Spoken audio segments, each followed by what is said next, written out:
Hello, welcome to Season 6, Episode 7 of Unlimited Opinions. I'm Adam Bishop. I'm Mark Bishop. And we are, of course, reading James Hitchcock's History of the Catholic Church, this time continuing our two-part episode from last week, covering his chapter on light and darkness, the Catholic Church sort of in the Dark Ages from around 500 to the year 1000. Picking up where we left off last week, we ended with talking about the nadir of the papacy, sort of the lowest point. The height. Nope, the lowest point. Pick it back up. We're going to talk about the Vikings, sort of the decline of culture, other stuff like that. Finishing up his discussion here on the Dark Ages. What do you think of the second half of this chapter? There's a lot of stuff. There is a lot of stuff. It's a very dense chapter. It is a dense chapter. It's a dense book. It is a dense book. I mean that as a compliment. A lot of information and in very quick succession. So, yes. We should point out to our viewer that we are live. We are not live. We are recording it live. We're recording. Well, no, that's not. I don't think that's what that means. We are in person. We're in person. And we have two small dogs in the room. Yes. And you are very anxious about them making They're going to make a noises. lot of noise. But it is... And we're also subdued because it's early in the morning. It is early in the morning. I'm about to leave back for college. This is the last in-person episode we'll be doing for a while, I think. A little while, yeah. Unless you come back in a couple weeks for Labor Day. Oh, that is true. That is true. Yes. The holiday that the unions got for us. Oh, there you go. Were you aware of that? I was not aware of that. Really not? You really weren't aware of it? Was it the unions? Yeah, that's why it's called Labor Day. Oh. It's a celebration of labor. I didn't realize it was unions. That's back when I think it's probably most people were represented by a union. Now it's like 10, maybe 15%. In the private sector, it's so low. It's most of the union membership now, or a lot of the union membership now, is government workers. Interesting. And they don't need unions. Yes. And the FDR was opposed to it, by the way, but that's a whole different discussion. Oh, all right. Anyway, so maybe in a couple of weeks we'll see you.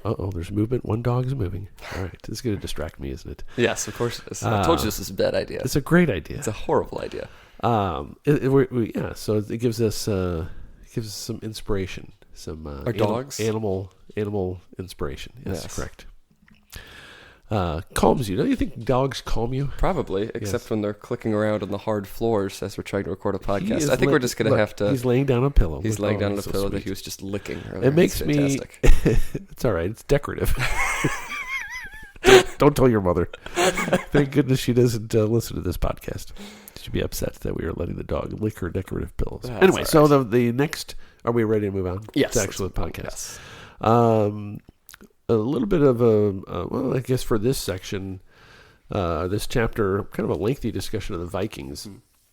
And I think it's underappreciated. I've never watched the Vikings TV series. I think I watched the first season. But I've read a whole bunch of the Viking, actual literature and stuff, the Old Norse stuff. So. Oh, I'm talking about them conquering people. Oh, well, yes. Have you read? I haven't read much Viking history. I think it'd be fascinating. I mean, I know generally, they just marauded and conquered and were brutal and all that stuff. But I've read the Eddas. I've read, which is basically our biggest source for Norse mythology. Right. And I've read quite a few of the sagas too that were recorded by the Icelanders.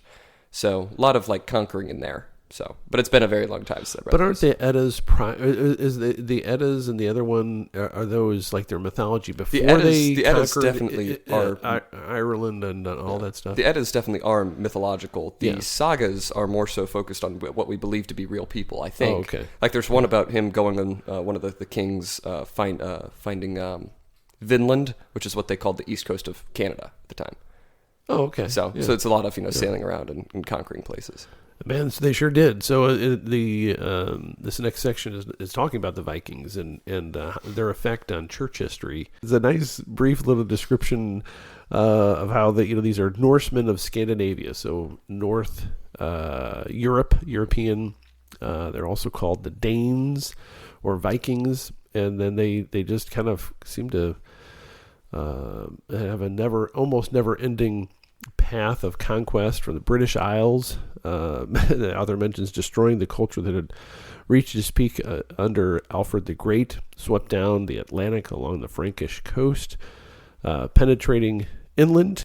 And for a time, the litany of saints included the plaintive cry, quote, "From the peril of the Northmen, O Lord, deliver us." That's pretty bad if there's that much of a problem that you're including it as a regular prayer in your litany of saints. Well, it's I'm kind of surprised that there isn't more a appreciation, I mean, of course, including myself, of that conquest, because it's a huge path. I mean, you're going from North Europe all the way through the British Isles, all on the coast, and then all the way into, past Spain and conquering Italy. I mean, granted, at the time, the empire is not as obviously what it was before in those city-states or whatever they may be.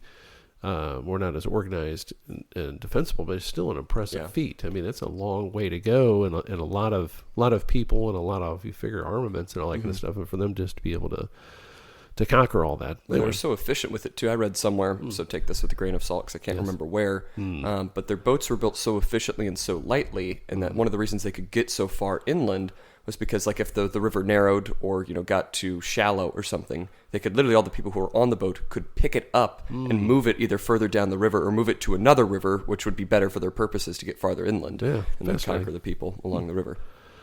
Well, that would be good. Well, it depends on how you look at it, I guess. Good for the Vikings, not good for the people living in the places that they pillaged. Yes. So there's some examples of their brutality. There's a mention of a Saxon king, Saint Edmund. I guess he became a saint because they dismembered him while he was still alive. At least that was part of the process of him becoming a saint. That's pretty rough. And the Archbishop of Canterbury, Saint Alfege. Alfege, probably. Alfege, probably, yeah. They beat him to death with clubs and animal bones, which seems rather primitive. But I guess some animal bones is like a they're very hip strong. bone. Yeah. Is a good.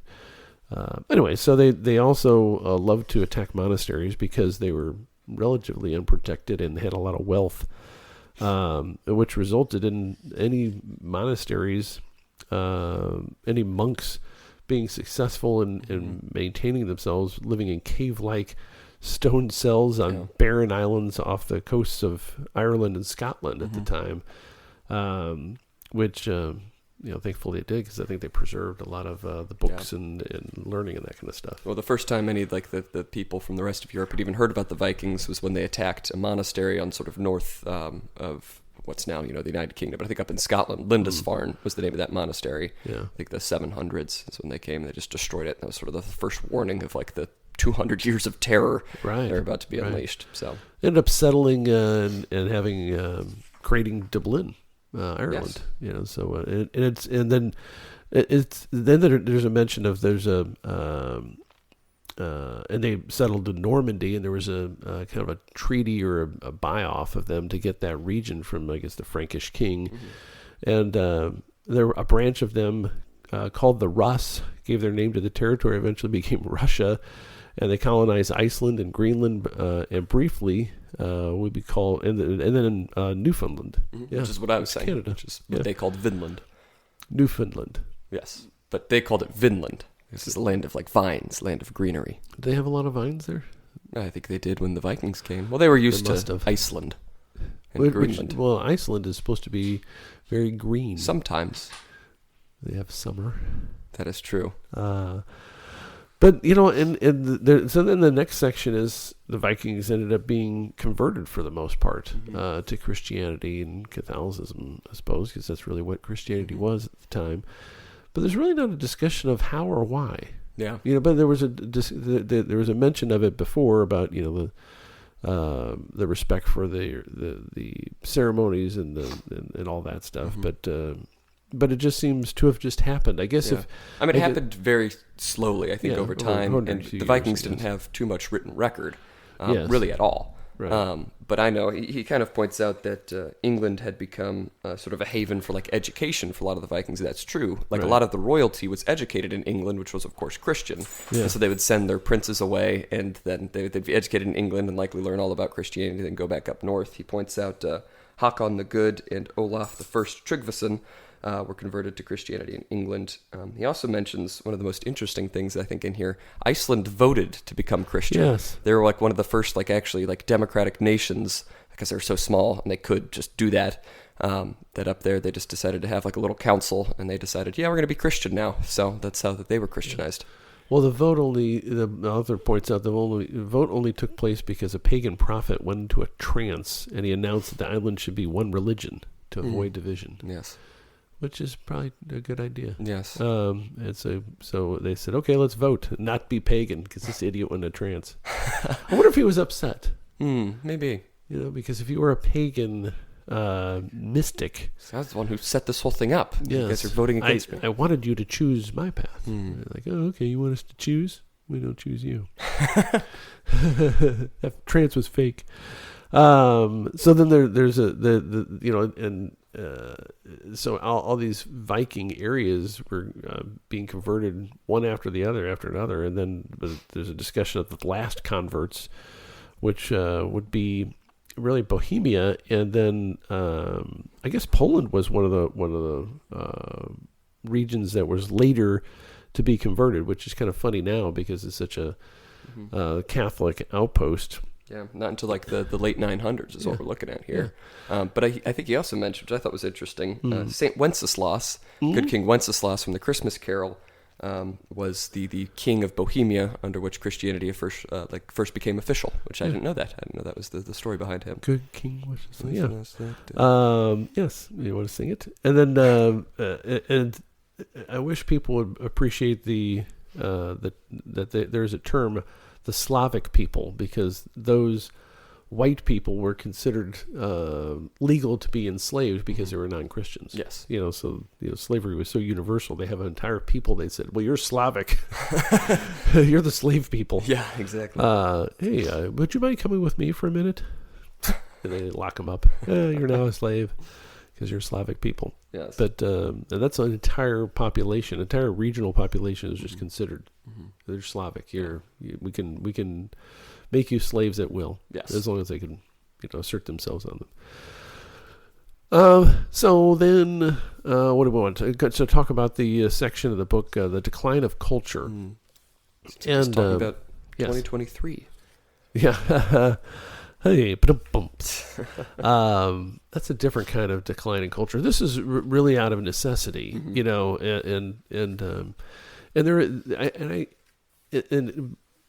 I guess I don't know. I have this kind of feeling that they were giving these people that lived in the Dark Ages not enough credit, or at least some of them. I mean, they certainly tried to preserve knowledge and learning. There were certain outposts, but much of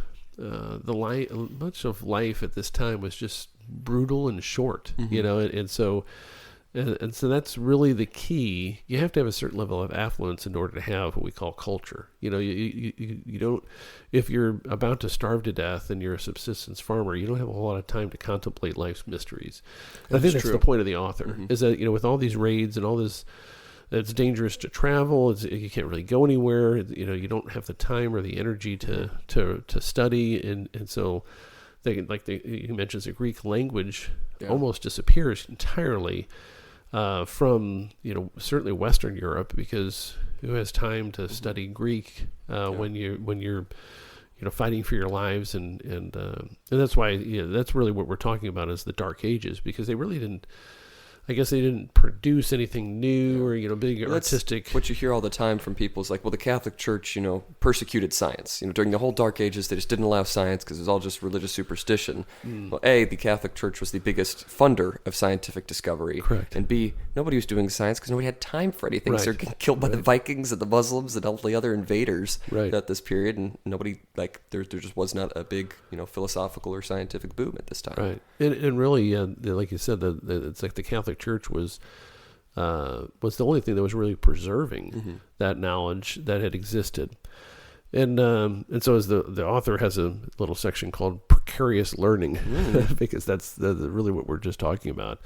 But there were advances in agriculture, building, certainly castles and defensive engineering. Yes. And weaponry. So you see advances in one of my favorite authors is Victor Davis Hanson, and he talks about that like in any era, including the current, like the war in Ukraine.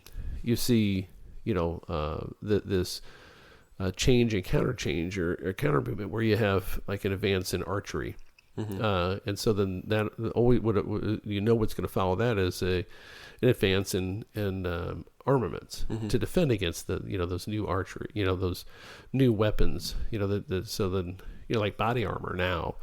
There's such advances in body armor to try to preserve life in battle. And so like in the Iraq War, there's a tremendous development of better and lighter body armor. Interesting.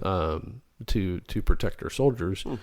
And armor on vehicles, because we sent over Humvees. There was a big controversy in the Iraq War because they didn't anticipate all these IEDs, which was an advancement mainly from the Iranians, of having these improvised explosive devices.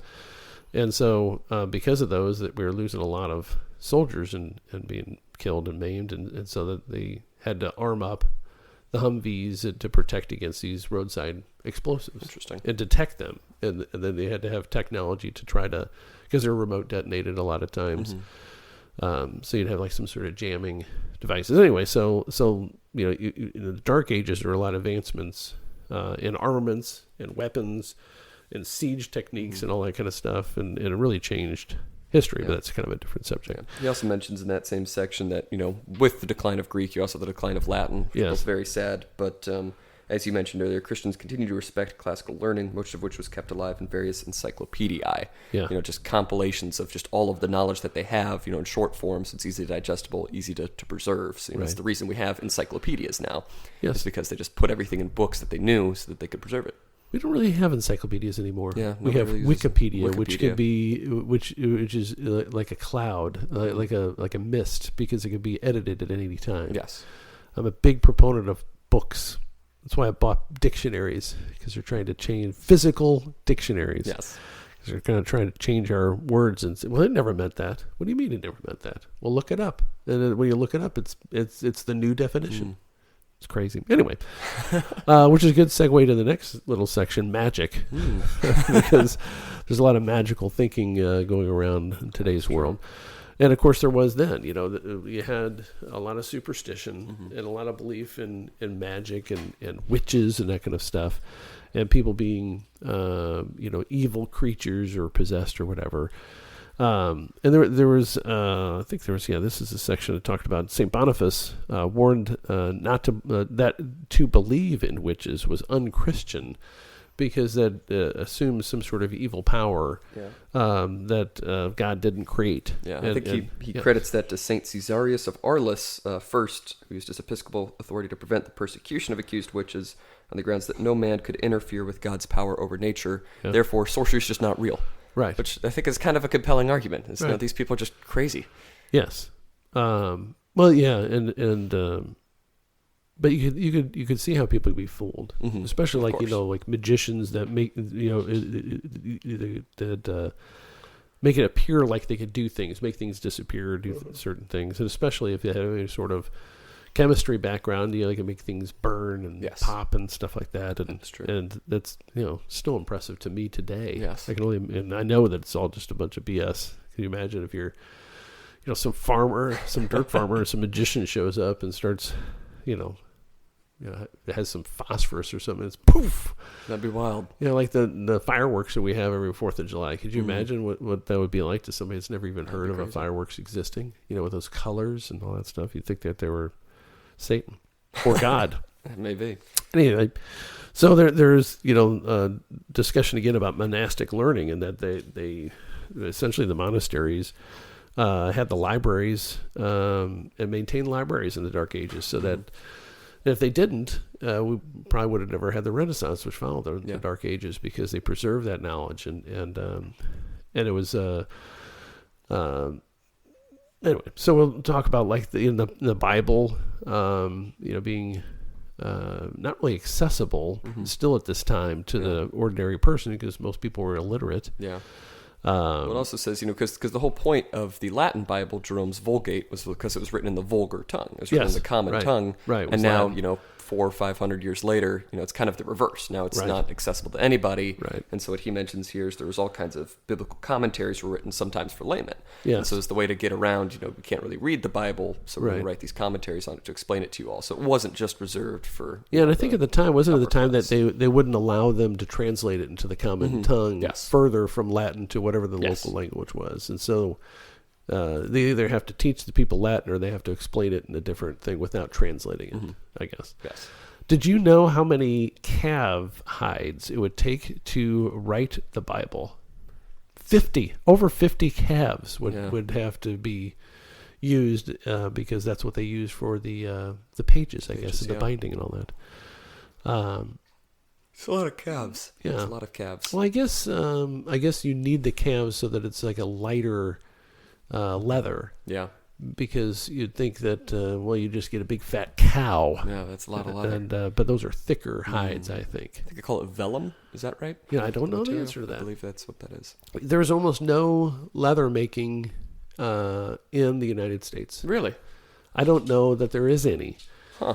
It's all done in China. So all those cow hides are shipped over to China. It's a very pollution-heavy tanning process. Naturally. And so the tanneries were very necessary in early American history, but because of environmental problems, they've almost been wiped out. Mm-hmm. It's true. If you heard that rustling, that's one of the dogs laying on a beanbag. So Yes, that's sweet. Makes me, I feel calmer. I don't think I'm going to go on an angry rant on this. These are your emotional support dogs in here, I guess. Yes. Well, they are. Anyway, so there's a discussion of Spain, because Spain ended up becoming the intellectual center of Western Catholicism in the 6th and 7th century, mainly because they were able to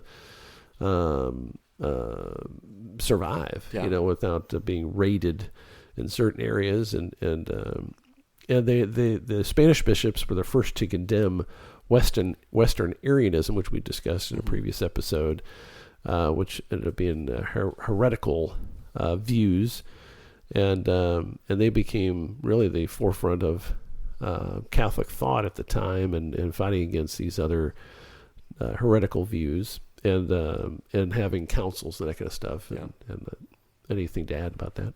No, I don't think so. There is another point which I think corrects something that we were mistaken about earlier. Oh, no. He says, St. Bede, a monk of Jarrow, an offshoot of Lindisfarne, wrote a history of the Anglo-Saxons, had some knowledge of Greek, which allowed him to translate the Gospel of John into Anglo-Saxon. Oh, that's right, yeah. Transmit knowledge. So there were translations of the Bible made. That was my mistake. I thought that was frowned upon at that time, though. I think it might have been. I don't think it was denied, because there were, one of our only sources for the Gothic language, which is an Eastern Germanic language, is a Bible that was written in Gothic. And this is a very, very old language. So, I see. Yes. All right. I stand corrected. But even though I'm staying corrected, I still think that I'm right. Well, that's good. That's so sounds for like some reason, I feel like I'm going to find some verification that I was correct. I think you always do. And I always find it. That's great. The court of Charlemagne was very important. That's the next section of the book. And Charlemagne's, he was known to support learning. And he had a general program of religious revitalization. And he enticed, I always pronounce this wrong, Alcuin. Now, he was somebody we discussed in the history of Western philosophy. I believe so, yeah. And he encouraged him to settle in his court and establish a palace school where both clerics and laymen were educated. And Charlemagne, I just find this fascinating that Charlemagne was unusual for a ruler of his time because he struggled to learn to read and write, and they just thought that was for clerks. Yeah. You write it down, which I guess makes a certain amount of sense. But you would think that a ruler you'd want a ruler that could read without assistance, without a filter, which eventually, of course, occurred. But I just thought that was odd. But I appreciate his efforts to have a religious revitalization because I think that's what's needed now. Yeah. Very true. And all across the world, especially in the United States. and not necessarily just a Catholic religious revitalization. I just think that I think necessarily a Catholic religious revival. I think all the Protestants should become Catholic. That'd be great, but just have people having really a religion as opposed to this grasping for religious tenets in civil society, I think is so dangerous and so counterproductive. Because then I think you may end up making a religion out of society itself, which is just not good. And I don't know who coined that thought or who originated that thought that humans necessarily, just by their very nature, seem to need a religion. I don't know who was the first one to really realize that. Maybe it's always been known, but if a person doesn't have a religion, they're going to create one. Yeah, and I think that's so true because there's so many people that I'm an atheist. I don't believe it. You people believe in a religion or believing in some sort of false belief, but then they have a set of faith-based beliefs and they're so because they don't even realize that they have a religious belief or a faith-based system.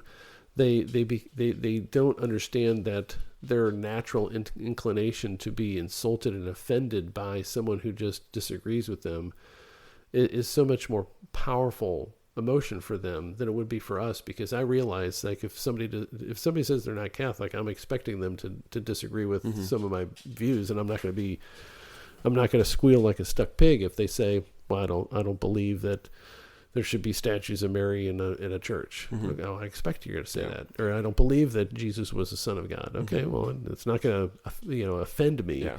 Because the problem is when they're looking at it as, well, it's not religion, it's just the truth. Correct. And so they think it's universal. Right. Everybody has to agree with them. Right. And if they don't agree with them, then they're an idiot or they're whatever, insert any sort of name you want to call them. A Nazi. Yeah, there you go. I mean, that's really what they want to say. And these people don't even know what Nazis are. Yeah. Gosh, so offensive. It's like they're socialists, like you. Oh, there's a little dog. He's shaking it off. Shaking it off. Oh, he's going to go back to the pillow. I have that's 2 pillows. Idea. Oh, he loves it. There we go. He makes me warm all over. Okay.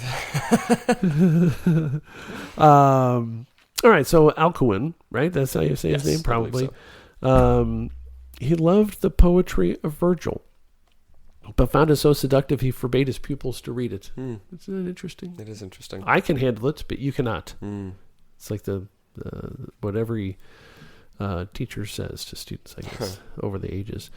And so he had a curriculum based on the 3 ways: logic, grammar, and rhetoric. Do you agree with the 3 ways? Probably. I believe so. But there's also 4 ways. The 4 ways. There's 2 different ways. Yes, that's I guess for the arts. That's the trivium, 3 ways. Yes. And then quadrivium,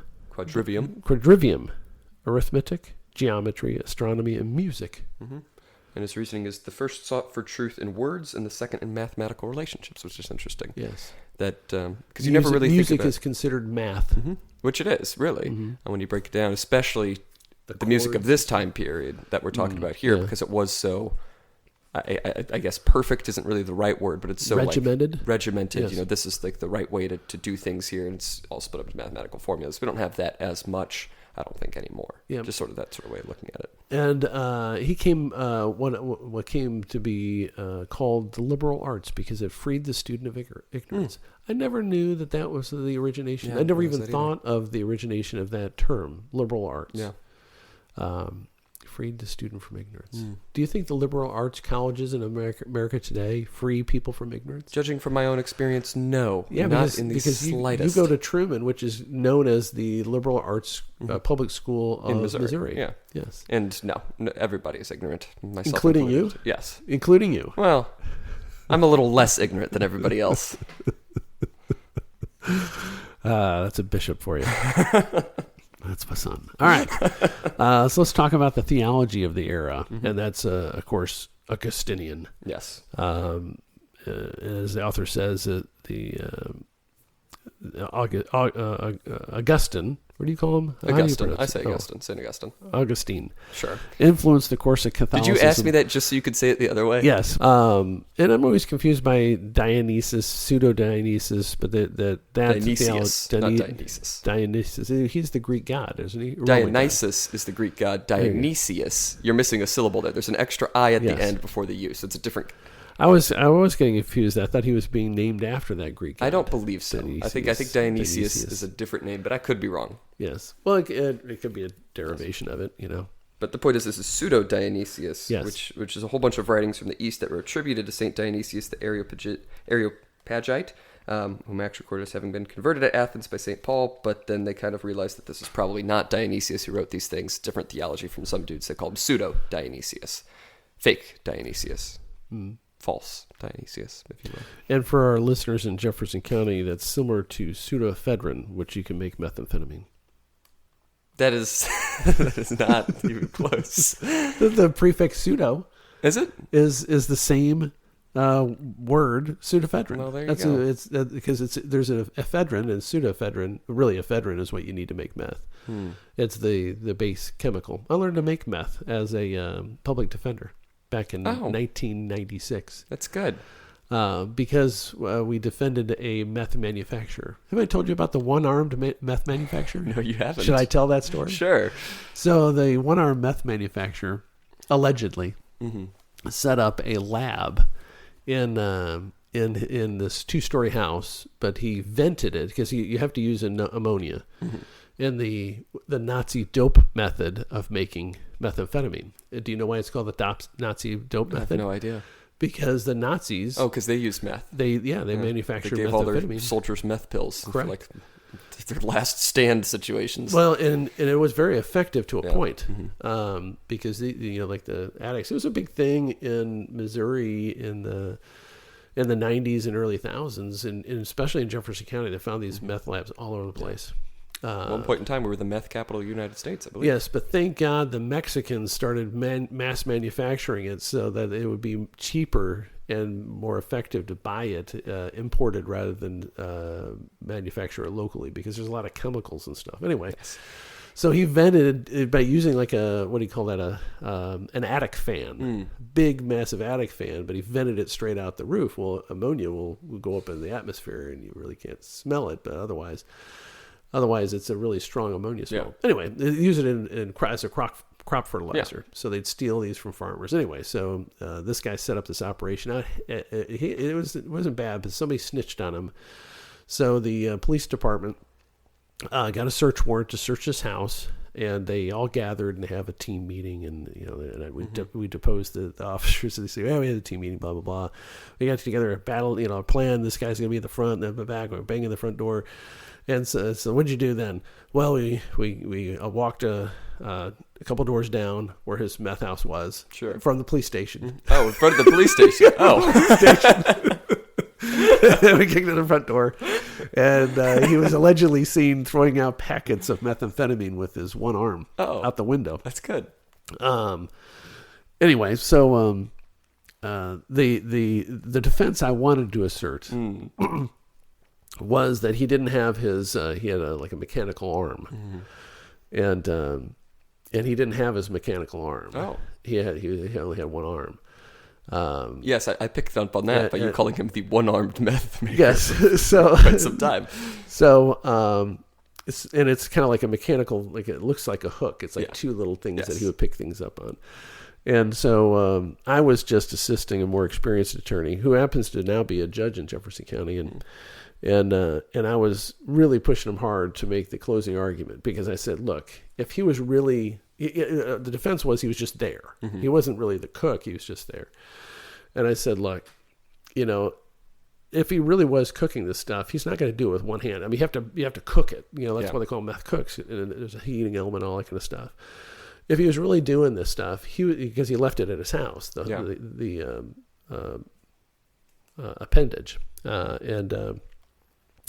and so I said, look, you need to make the argument that if he did not have his hook, he was not the cook. Now, this was not too long after the O.J. Simpson argument, which was if it did not fit, you must acquit, which is the leather glove that probably shrank because of all the blood on it over time. But anyway, so he properly said, "I'm not going to make that argument in rural Missouri." The cook. If he doesn't have the hook, he's not the cook. That's great. That's fantastic. I wonder to this day if it would have been successful. So anyway, he was using pseudoephedrine. So what you do is you have these addicts. We are not explaining how to make run all over creation to buy up these pseudoephedrine pills and ephedrine pills, and then they bring it in, and then that's the base chemical, and then you use this chemical process, and then you get an exchange that you still have to pay, but. Anyway, so back to where the hell were we? Pseudo-Dionysius, the theology of Pseudo-Dionysius. Yeah, he's a mystic stuff. So what do we want to talk about Pseudo-Dionysius? Probably not too much. Yeah. But he had certain, he was a Neoplatonic. Yes. Right? Views, and used the light as the ultimate metaphor for God, and that souls pre-existed with the angels, but are plunged into our bodies, where they have only fleeting glimpses of the truth.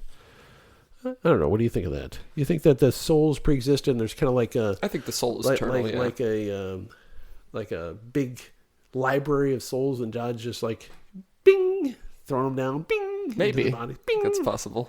I think it comes with that exact sound effect, too. Yes. I don't know. What do you think? You think they existed? Do you think the soul existed before the child is conceived? I mean, I'm not sure. I think the soul is eternal in some fashion. Yes. I don't know whether it means... I don't think that means that soul has like a pre-programmed personality, and it's just whatever you pick off the shelf, that's going to be the personality of that child. But I do think that a soul is eternal, because it's not a physical thing. Eternal, but once it exists, it's eternal. But I think eternal means that it has to have always existed. No. Yes. Eternal means once it exists, it never ends. Yes. But I think it is eternal from the beginning of time. I think. Really? Yeah. You think all these souls were somehow warehoused?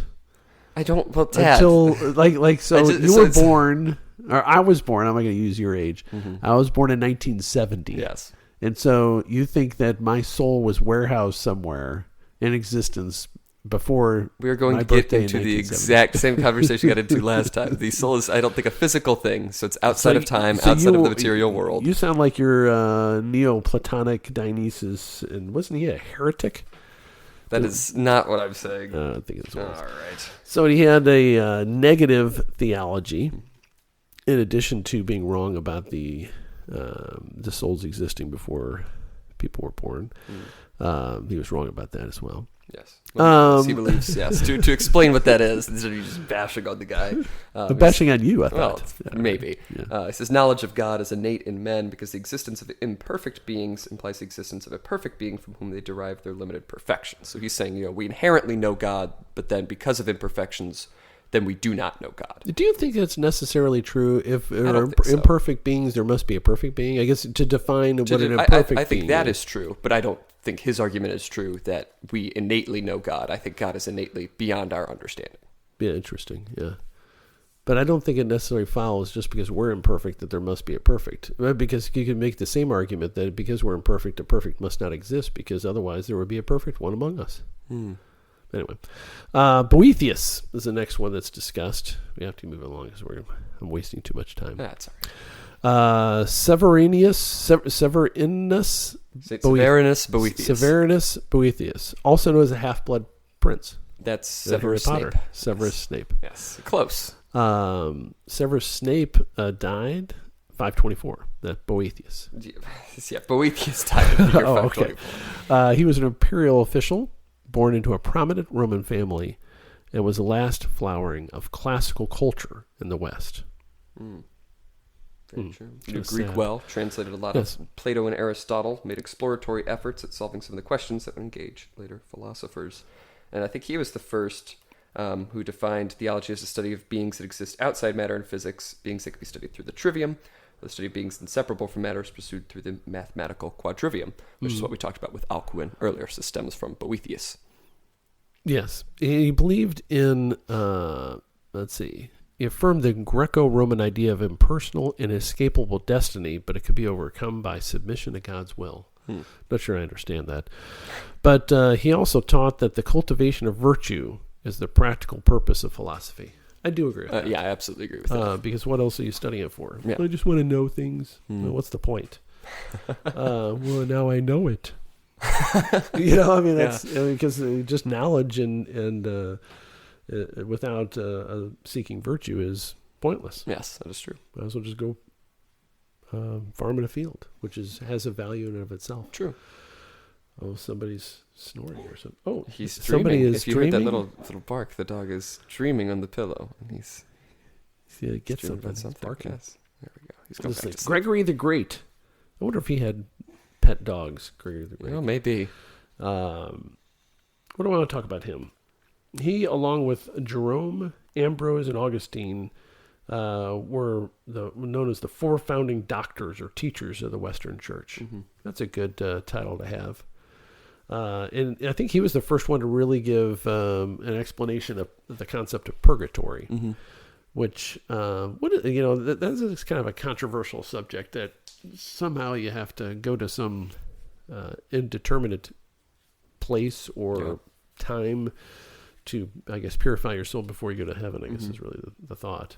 Yes. So that, I guess, he's really the one that brought forth that philosophy fully and explaining it and advocating for it. He's also a pope and was the first to call the pope the servant of the servants of God. So sort of placing the pope in sort of a paradoxical position as the head of the Catholic Church, but also sort of serving all of the Catholic Church, not necessarily, which I think is an attitude that is good to have in the leader of the Catholic Church. Yes, but do you think any of them did? I mean, No. they still lived in a wealthy lifestyle and Probably dictated not. concepts, dictated everybody else. But who knows? Maybe they're just wonderful. Let's see. Gregory articulated distinction between the active and contemplative life that became fundamental to Catholic spirituality, which I do agree with this, that designated contemplation, a life devoted to prayer and meditation on the divine mysteries, as superior. But you also have to have practical good works and that kind of stuff as well. But that you need to contemplate, the mysteries Contemplation is good. of spirituality, and that's the highest calling. Yes. John Scotus, I don't even know how to say his last name, but Eriugena. he's the Scot. Yes. We did talk about him in our Well, there's previous- two similar John Scotus. There's John Scotus Eriugena. There's John Duns Scotus, who are several hundred years apart. I believe. Right. That's But I think right. we talked Forgot about that. both of them in season 1. So he talked about the concept of being, the idea that the mind represents something that really exists, was central to his thought. So there's we're talking about these dark ages, but these philosophers are espousing really deep concepts and I think really moving the philosophy of the Catholic Church's religious beliefs forward. Don't you think? Oh, absolutely. And so it's like, well, it's the dark ages, I guess, in a sense, but they're still doing some good work there. More than we're probably doing now. I mean, Yeah, what have we probably. done the last 200 years for Catholic philosophy? Not a whole lot. That's up to you, buddy. I'll try. He also goes on to say he's very much Neoplatonist, as they kind of all were at this time. But he says that there's a hierarchy of Neoplatonic ideas linking God and the world, ideas that are eternal and that God created them outside time. So this sort of notion that, our understanding of the world is kind of based on these outside ideas that are then only sort of reflected through the world, very much sort of like the allegory of the cave Yes. in Plato's sort of teachings. Yeah. And on some level, I agree with that. On some level, I just hate that idea. I mean, I kind of agree with it. I think, especially when you get into talking about language and stuff, about how we represent the world in words. Yeah, true. Because we recognize that a word is not like the thing itself. It's just like an abstract sort of concept that we have assigned to this thing. And so we have an understanding of what a thing ought to be. And so there's some universal idea of what a thing is, without Yes. any one thing in the world really being that true thing. All right, you've convinced me. Thank you. I think I just have this terrible bias against Plato because I hate his political philosophy of the utopia. Yes, I'm aware. You know. We've talked about that extensively as well. Yeah, we don't Listen need. to I'm not season going 1. down. I'm not going down that path. Good. We don't need to. So there was, as I just mentioned, there's a lot of philosophical and theological debates, and there, of course, anything with that you have those, you're going to have heresies, which is the next section, I think, unless you want to. No, we can move on.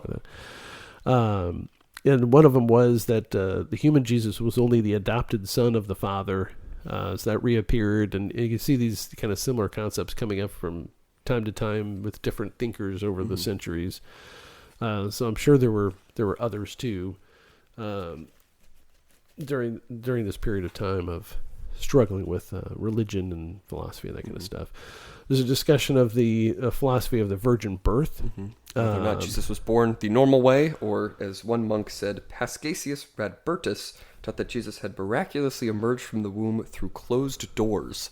Quote, closed doors. Quote, closed doors. Whatever that means. Well, I think that means that he just popped out and he didn't come down through the birth canal. Yes, because that would be icky. I assume that's probably the reason. I think that's what his reason. Well, because if he's going to be pure, he can't be going up there. Yes. All right. The real presence, and this is always this is the debate of Christianity. Don't you think? The Eucharist. Yes. And whether or not the Eucharist is really the same body that was born of Mary and died on the cross, or whether it's just kind of figuratively or a symbol. And so there was a discussion of that during the Dark Ages, as there still is to this day, and I think always has been, and probably always will be in the Catholic Church philosophical arguments. And he points out Ratrumnus, who was around at the same time as Radbertus and kind of arguing amongst each other. Ratrumnus taught that Christ's spiritual body was different than his physical body, and he's only present figuratively in the Eucharist, which is a memorial. But Radbertus set forth the first developed theory of the real presence, insisting that Christ's body is the same body that was born by Mary. Right. So Radbertus good on some things, bad on others, I think. Yes. Which is probably true of everybody. Yeah, that is true. Except for really bad people. So there's a discussion of liturgical changes. And these are always fascinating to me as we're going through this book, because there's so many similarities still between what they were doing way back then and what we do now. So the defense of the real presence, the author speaking here, the defense of the real presence led to a number of new liturgical practices, heightened emphasis on the consecration, a moment at which the bread and wine becomes Christ's body and blood, and the use of unleavened bread, because they didn't want the crumbs, because that would be sacrilegious if you let some of the body fall into the carpet, basically. Yeah, true. So that is the according to the author, really when you started commonly or almost universally using unleavened bread, because you don't have as many crumbs. And unleavened bread just means you don't have yeast in the bread; it doesn't rise. You don't have those little holes, those little bubbles in your bread. Yes, it's just a flat. But I guess it'd be easier to tear, right? And I think that's where the crumbs would come from. If you had to tear off chunks of like a baguette, there'd be lots of crumbs. Yes, right. That's what I'm saying. Yes. Yeah. Moving on to infrequent communion. Yes. And I guess the discussion is that the people thought that they were not really worthy. Yeah. It's kind of a paradox, because they had like so much reverence for the Eucharist that they did not take the Eucharist. Correct. Because again, they thought they were just always in a state of sin. They were not worthy to accept it. And so that it became necessary to require them to have communion, at least at Christmas, Easter, and Pentecost. And later that was reduced to Easter only. Yeah.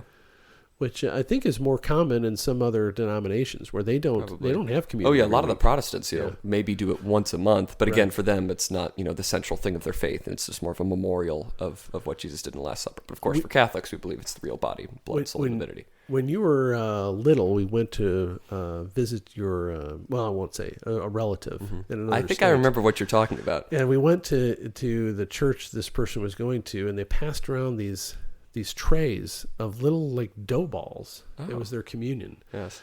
And we're sitting in the back on purpose, because I was like, okay, I'll go. We were sitting in a cry room that I remember was full of rocking chairs. That's the only thing I remember about this place. I was very young, but I remember it's just a room full of rocking chairs. Yeah, and they that is true, because you'd think that you'd only have little babies in there and you'd just be rocking. That's actually a great idea, which we should adopt that. Not this other part, though. Yeah, well, they were passing around this tray, and I think the guy who was, was like an usher or something that was giving it to him, like, no thanks. I'm trying to indicate, hey, we're just here for the show.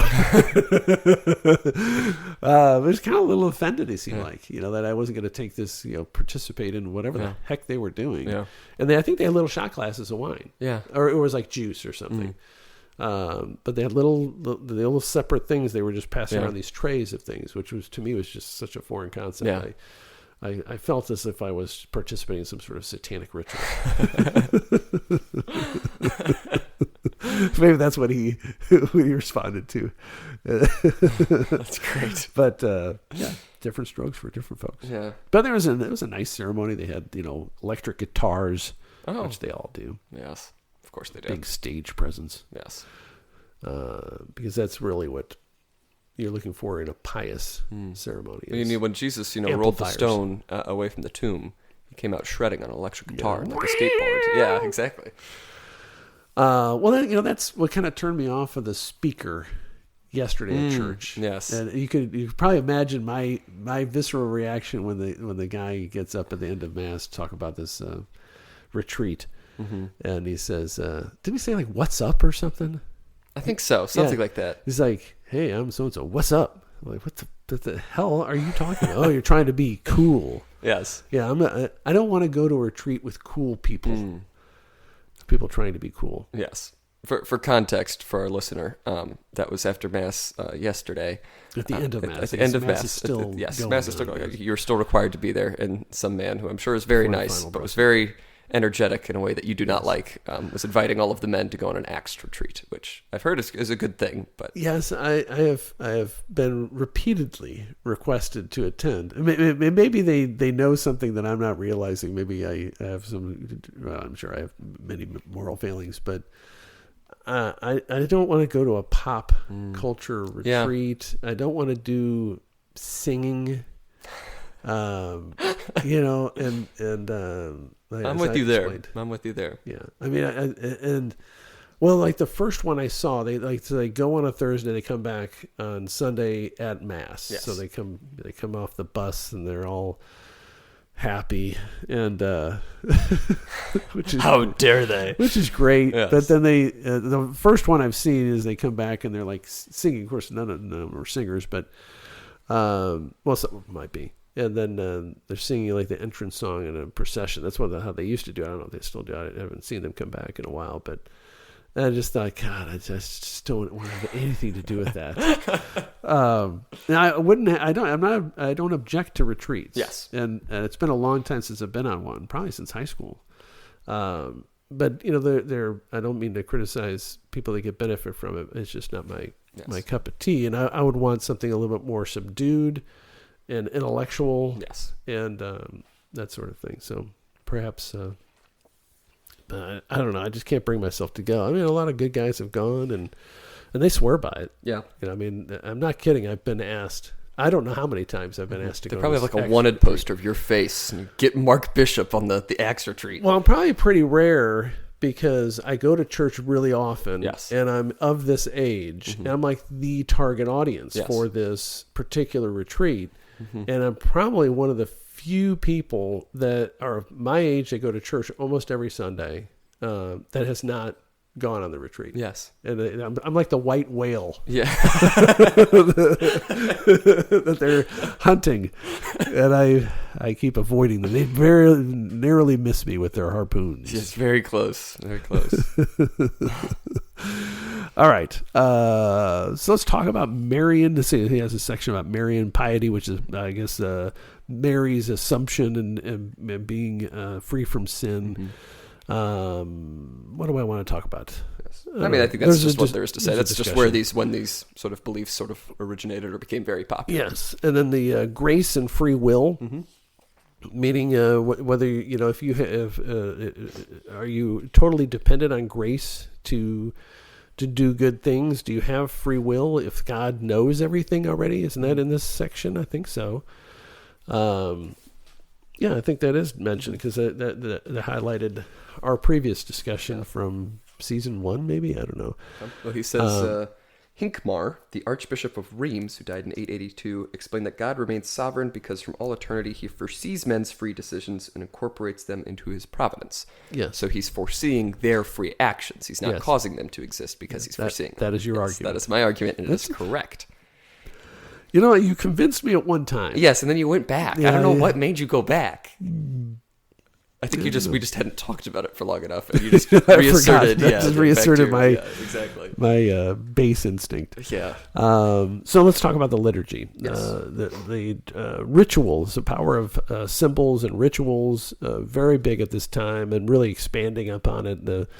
And the Frankish clergy were especially sensitive to the dramatic power of ritual, which is repetition, includes repetition, especially triple repetitions, which, of course, when you have a trinity, it seems like Works out pretty nicely. people are more apt to do it. Yes. And the sacred art, This was interesting. Which is really how they advanced artistic trades, is through religious art. Yeah. And they weren't really great painters, I guess, but they're great jewelers. Yeah, I didn't realize this because they didn't really have any sort of visual art before they acquired all of this wealth, all this gold and these jewels, and so they became very good jewelers. Yeah, which just makes sense. That makes more sense why they have so many jewel encrusted crucifixes and all that stuff, which you think it's kind of counterintuitive that you'd have a jewel encrusted crucifix, because it was an act of suffering and sacrifice, and it was just a body nailed to a simple log. But anyway, then there was disputed practices, which I've forgotten about. The tonsure disputes as far as with monks' hairstyles. Yes. Which is like, the typical monk from that era that you see like in like the halo of hair. Yeah, the halo of hair. Yeah. The top is shaved and you have that like the Friar Tuck look. But I think it was pretty universal that if nuns dealt with it at all, they just symbolically shaved their head when they were first ordained, or they took their vows, I guess you say. I don't know if they're ordained, but they took their vows. They'd shave their heads, which probably was pretty traumatic. Kind of like going into the military. Yeah. I don't know, anything other thoughts about that? I think it's interesting that this was talked about at the Synod of Whitby in England in 664. They were discussing two things: the tonsure, the hair, and the date for Easter, which I think is pretty important. Maybe hair not quite as important. Yeah. When do we celebrate, the resurrection, and also how should we get our hair cut? Yes. Two very different things discussed at this council. Right. And the synod, I guess. Yeah. Well, is a synod the same thing as a synod? I suppose. Right. And then the just the display of the cross, as I talked about. Originally it was just a bare cross, and then to signify the resurrection, which I think is fascinating.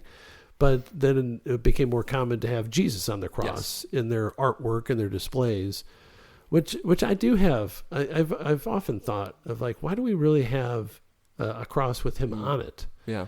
And it makes more sense that you would have a cross with him not on it, or some sort of visualization of the empty tomb. Yeah. I mean, that's really, or him with, showing his wounds, like as of to Thomas, the doubting Thomas. Well, at Our Lady's for quite some time, our home parish, there were two different Jesuses that they would put on the big cross, like up on the sanctuary. That. Yes, Did I not even notice that? There are two. I don't know if they've used the other one for a while. There's one of him crucified, his head's kind of down, Christ suffering on the cross. And there's one that's sort of like robed in white and red, and his hands are outstretched, and he's sort of like coming off of the cross. Right. And they would use that, of course, like during the Easter season, the other different times. Yeah. What is interesting, of course, I was an altar server there for many years. The outstretched Jesus, the risen Jesus, his hands are detachable, and they kept them in a plastic bag that was nailed to the wall. So it was always weird going in the little room behind the altar, and there was Jesus, and his hands were off and nailed to the wall in a plastic bag, which was a strange sight to see in like third grade or whenever I first started serving.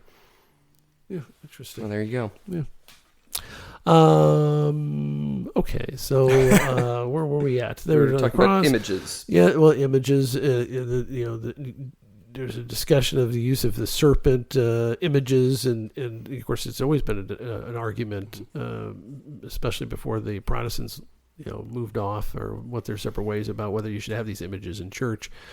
And there was a defense of the images being the Old Testament ground, on the Old Testament grounds, of the images of a serpent erected by Moses in the desert, which protected the Israelites from real serpents. Yes. So I guess there's some history even going back to time of Moses that you can have statues and images and that sort of thing to either ward off evil or encourage good things, I guess. Well, the Ark of the Covenant, we know, was very finely adorned, so kind of a parallel there. Yes. It's now in a crate in the middle of some United States storage facility. Yes, according to Indiana Jones. That's correct. liturgical cycle was the liturgy at the time had two overlapping temporal cycles. That of the seasons began with Advent towards Christmas, et cetera, and then the other one I think for Easter, right? Yes. Advent and then Lent, I guess. It seems like this is the era in which you end up getting like the feasts of the saints more common. So you could have I guess there's a feast of a saint every day. Yeah. Now, right on the calendar, yeah. you can, and I assume that there's several of them. I think you have multiple saints for each day, depending on the day of the year that person was martyred or died or was made a saint or whatever the case may be. Well, he also mentions that even though we did have this liturgical calendar, the pagan calendar was still in effect in some ways. Sure. Of course, recognizing the Roman calends, which was January 1st, which is now, of course, our first day of the new year. Of course, all of our days of the week are still named after Norse gods, so it wasn't completely removed from sort of the regular language and stuff like that. Still we're operating somewhat in pagan time. Yeah, and the fact that they're Norse gods as opposed to Roman or Greek gods, I think is wild. Yeah. Well, it's, of course, it's different it's just a language difference. All of the Germanic languages have the Norse gods. All of the Romance languages have the Roman gods. Like, for example, miércoles, which is Spanish for Wednesday, comes from Mercury, the Roman god. I did not know this. Yeah, and then Martes, Mars, Viernes, I'm going to try and remember all of my Viernes, Venus. Yeah. So this would just be like the English language. Yes, so the English, German, which makes sense because like they were conquered by those people and adopted those languages. Yes, exactly. Thank you. You're welcome. And the custom that the dating of the years for the birth of Jesus Christ was not established until the 6th century. Yeah. Before that, it was the pagan calendar based upon the founding of Rome. Who the ruler is, yeah. No, founding of Rome. Oh, was it? Yeah. Yeah, the number of the year would be based upon how many years it had been since the founding of Rome. I think that's interesting. Right. Yeah. But I thought there was also a system in place where it was, this is the 30th year of the rule of, Augustus, for example. True, but but for like talking about like the years of the calendar though, I think it goes back to the founding of Rome. It says that in the book too. Yes, I noticed that as soon as you said that. Yes, thank you. And the votive masses were created during this period of time, where you have special intentions for the faithful, which we still do to this day. Yes, we always have the intentions. But then, and I noticed under the new regime of our parish, they're naming the people that the masses are dedicated to. Well, they've always done that. No, they have not. Yes, they have.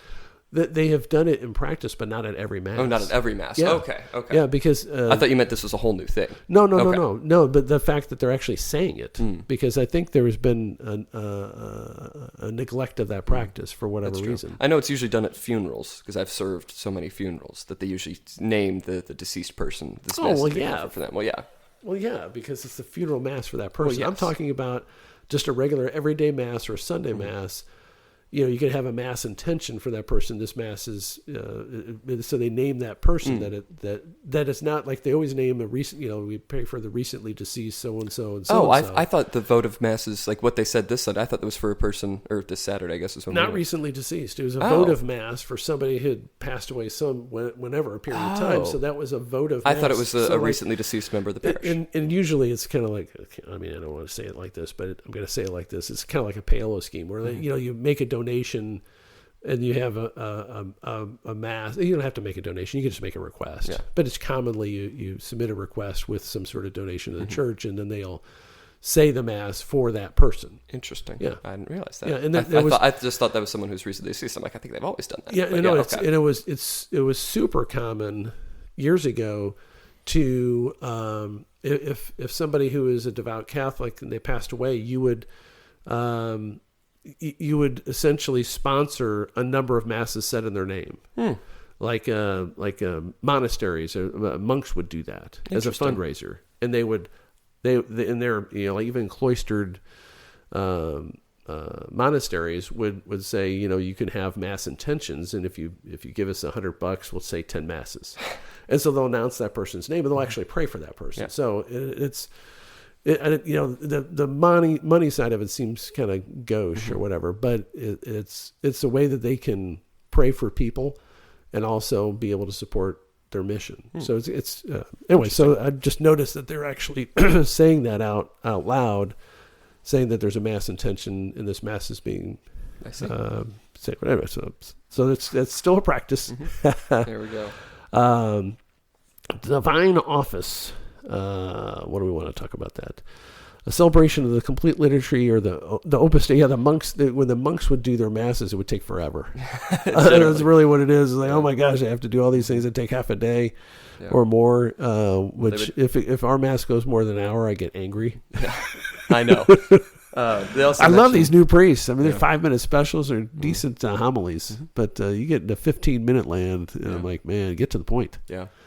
Which is weird because a lot of like Baptist ceremonies, Southern Baptists, especially the African American tradition, they can last for a couple of hours. You get it easy with all the music. Yeah. Oh, absolutely. Who has time for that? Yeah. Well, they also mention the Psalms were chanted at fixed hours throughout the day. Oh, yeah. And he numbers those. And so I've come across those. If you read a lot of old books, a lot of the times just the way that they like order time, like throughout the day, like characters, is depending on whether they were after a certain prayer. In the day, after Nons, which is the 9th prayer of the day, which is very close to like when you would go to sleep. So it's that sort of thing. Interesting. Yes. Never seen that reference in anything I've interesting. read. Liturgical chants came to be called Gregorian chants after the great Pope, although it actually predated his reign.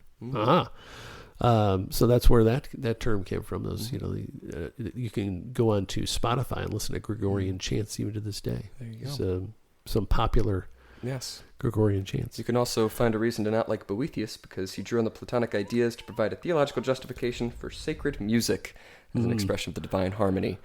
We all know how you feel about music. I mean, it's okay. Yes. I don't mean to. I mean, it's okay for other people. There you go.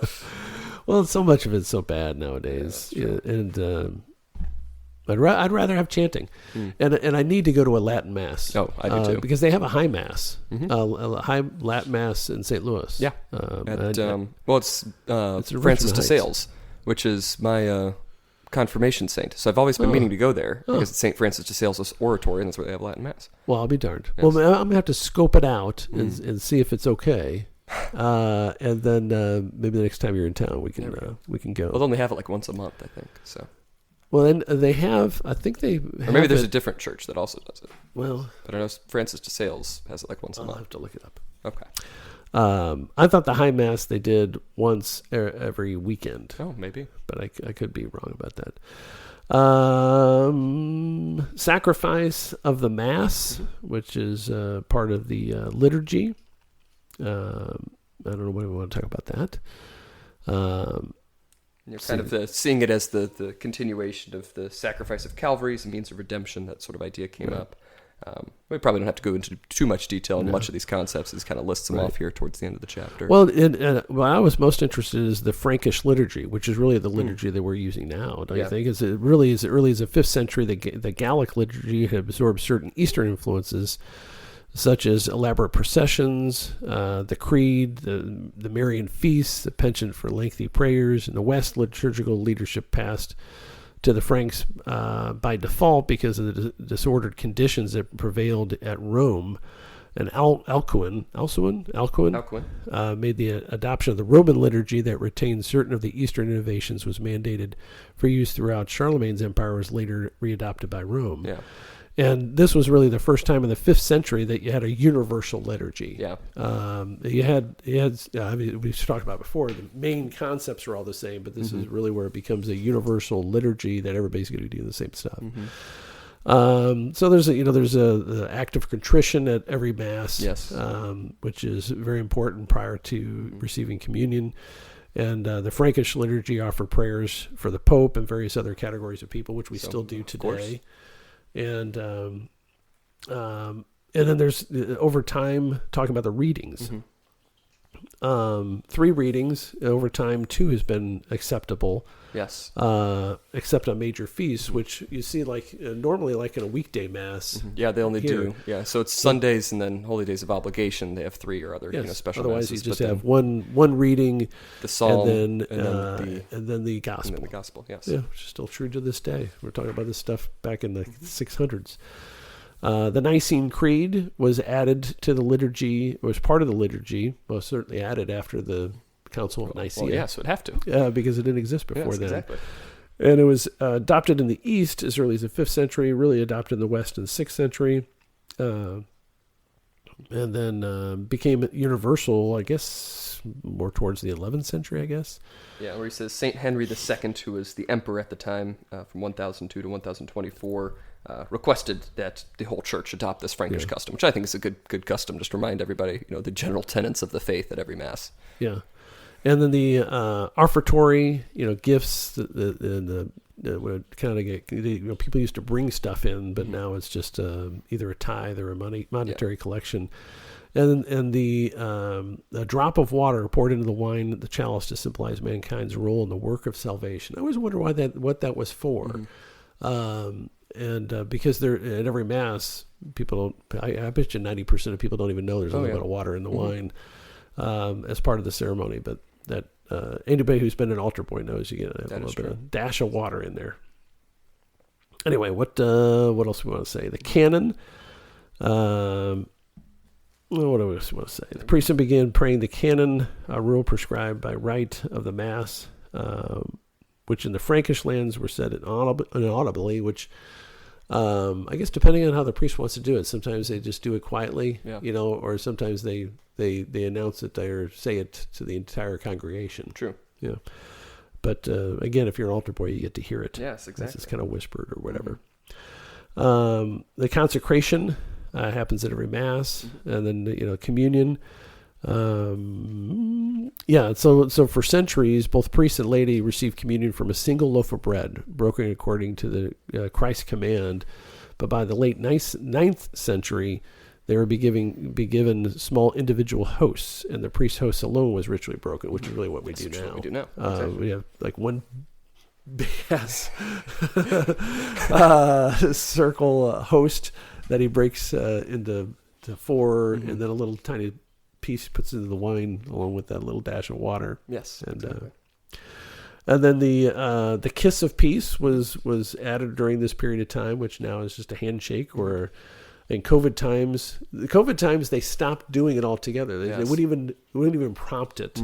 But in our parish, everybody there's always a pause there, and we'd always say peace. That we weren't doing any handshake, which actually was okay with me. Yeah. But now we're kind of back to the original, which is a handshake of peace, which is nice. It's a nice little touch. And of course, other denominations or maybe other parishes are more gregarious about it. More of a moment. Yeah. But it's part of the Mass thing. And then what do you want to say? Private Masses, low Masses. Which could be just a more of an abbreviated ceremony. That could just be a priest and an acolyte, which was kind of adopted at this time as an option, and that's where you have like several altars around the main altar in the church itself, so you can have multiple masses going on at the same time. I mentioned one German church had over 50 altars, which is insane. That must be either a big church or a lot of small altars. Yes, that's true. Would you be quiet? I'm saying Mass 3 feet away. The altar, which has really kind of gotten out of control in some areas. The altar was originally like right in the middle of everybody, at least on 3 sides, and now it's kind of set aside. And we went to Washington D.C. It was like in another state. It seemed like I had to get a telescope out to see who was up there. That was a church. Big old church and a big altar way away from everybody, but beautiful setting. He also mentions that at this time, increasingly an altar screen, which was a practice taken from the Jewish temple and the Byzantine iconostasis, separated the sanctuary from the congregation in many churches. So you weren't even allowed to see the altar, see what the priest was doing, which is a pretty wild concept now. Well, it's an altar screen. It wasn't a screen that kept you from seeing it. It wasn't a curtain. It was a screen that obscured it. Oh, yes. So it's like a screen window, like a really opaque screen window, but you'd still be able to see that there's motion and you could see through it, but it was like a filter because it's so reverent. You have to show a certain amount of reverence. You can't even look directly upon it. It has to be through a screen. That makes sense. All right, so let's rifle through the rest of this stuff. Piety and practice. Of course, the pilgrimages took a big hit when people were just getting murdered on their way to anywhere. So that's when that would hurt. They got these local shrines now, and so they divvy up the remains of the saints into various churches so that you can have a pilgrimage to your local church as opposed to trying to go into Jerusalem and getting yourself murdered. Yeah, either there or somewhere else. And there's a discussion of penitentials, like the Irish monks drew up books called the penance books, elaborating severe discipline. They also applied to the laity, identifying particular sins that you'd have to do these certain things, fasting and all that stuff. Some of the first kind of informational pamphlets, I guess, for religious practice, which is interesting. True. Private confession, which is different from what they originally did, which is public confession, which a lot of denominations still do to this day, which... man, God bless you if you can confess your sins to the whole group, because somebody out there is judging you. Yeah, no kidding. And so by the 9th century, private confession for lay people was required at least once a year, and that's really what we do today. With not the once a year thing, but that it's all private confession. There is no public confession in the Catholic Church. I don't think it's allowed. No, I've never seen or heard of it happening anywhere else. Blessings. So that this is kind of funny. There's a discussion of blessing everything and anything, which is borderline between Christian prayer and lurking old superstitions. But we just had the blessing of the backpacks, which I thought was really cute. Yeah. Father Mawson used to do and I don't know if Father Klump, I think he did it too, the blessing of the pets, the animals. Bring all your dogs to the church grounds, and Father will bless all the pets. Just a mess. Yeah, that was good. I really like that. Oh, there's a little doggy stretching. And the concept of marriage being part of the church was not an original function of the church. That sacrament of marriage was not necessarily performed in the church, and some of them were just performed in the church door, their vestibule, because I think we talk about this earlier. It was more of a sacrament between the couple as opposed to involving the church. Yeah, because those are the two. According to actual church teaching, like the sacrament, the officiants or the celebrants of the sacrament are the two people themselves, not the priest. Yeah, and with all the controversies now, maybe it should just be more of a civil thing, and. I don't know. Who knows? Because it doesn't mean anything to anybody anyway. Yeah, everybody's cheating on each other and divorcing, and God, that's uplifting. Terrible. Man, well, I've sworn off domestic cases. I got one left. Yeah, that's good. Except for trial next month. And I'm hoping and praying that it'll be resolved next month, and I'll never have to do another one. Good. Although I'll win them, if you can win a divorce, which you can't. Everybody loses. It's kind of like trying, as a prosecutor, trying a murder case. Yes. Before you even started, you've lost because the victim has been murdered. Yes. What else do we want to talk about? Anything else? I think just talk about death is good to mention here, his little section there. Just the concept of the hour of death being crucial when angels and devils competed for the soul of the dying person who, attended by a priest, was called upon to repent his sinful life. Right. Which, of course, now he has as the sacrament of last rites. I believe is the name of the sacrament. Correct. But I don't think we have that same conception of death as the moment when angels and devils are fighting over the soul. Well, the last hour. I don't think we do. Yeah. But the hour before the death, which I assume that he's talking about there, like where they're trying to fight over the soul to like the devil saying, you don't need to repent, you're fine, or whatever. I don't think that's really a commonly held belief today. Yeah, unfortunately. But that last hour, if you're conscious, it probably is pretty darn important. That is true.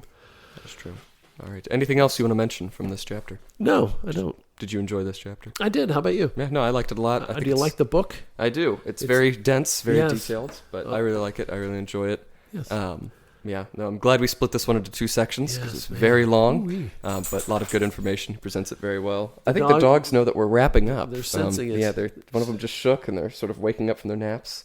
One of them won't stop licking his lips. That was really nice. Do the dogs have lips? No. Okay, thanks for answering your own question, I guess. Any closing thoughts? No. All right, well, this has been Season 6, Episode 7, if I'm remembering correctly, of Unlimited Opinions. You can, of course, follow us on Twitter at ULMTD Opinions, but I've been Adam Bishop. I'm still Mark Bishop. All right, well, I'll see you next week.